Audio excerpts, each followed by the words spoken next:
नई संसद का पहला सत्र 3 जुलाई को समाप्त हो गया। सत्र में इस बार सत्ता पक्ष और विपक्ष के बीच जमकर टकराव दिखाई दिया।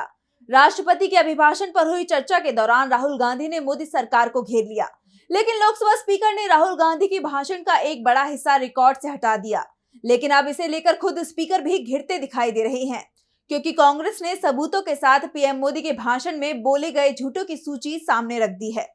लोकसभा स्पीकर ओम बिरला मुश्किल में दिखाई दे रहे हैं। बीजेपी नेताओं की शिकायत पर उन्होंने राहुल गांधी के लोकसभा में दिए भाषण के बड़े हिस्से में काट-छांट कर दी। उसे रिकॉर्ड में नहीं लिया गया, लेकिन अब पीएम मोदी के भाषण पर सवाल खड़े हो गए हैं। कांग्रेस सांसद मणिकम टैगोर ने लोकसभा स्पीकर ओम बिरला को पत्र लिखकर प्रधानमंत्री नरेंद्र मोदी और बीजेपी सांसद अनुराग ठाकुर के भाषण की पोल खोल दी है। कांग्रेस सांसद ने कहा कि पीएम मोदी के भाषण में कई मुद्दों पर झूठ बोला गया।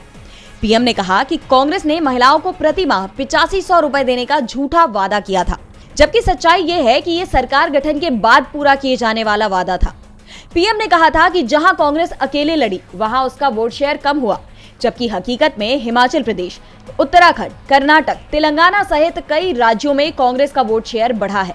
पीएम ने यूपीए शासन में सेना की स्थिति पर भी झूठ बोला। पीएम ने कहा था कि कांग्रेस के समय में सेना को कोई बुलेट प्रूफ जैकेट नहीं दी गई, जबकि हकीकत तो ये है कि उस वक्त पुलिस के पास भी बुलेट प्रूफ जैकेट उपलब्ध थे। पीएम ने कहा था कि कांग्रेस शासन में सेना को लड़ाई के लिए विमान नहीं दिए गए, जबकि सेना के पास जैगुआर, MiG-29, Su-30, मिराज 2000 थे। कांग्रेस सांसद टैगोर ने कहा कि लोकसभा स्पीकर को सच्चाई बता दी है। अब वो नियम 115(1) के प्रावधानों के अनुसार पीएम मोदी और बीजेपी सांसद अनुराग ठाकुर के बयानों में जो भ्रामक जानकारी दी गई है उसे रिकॉर्ड से हटाएं और उन्हें चेतावनी भी दे कि भविष्य में इस तरह से सदन को गुमराह नहीं किया जाएगा।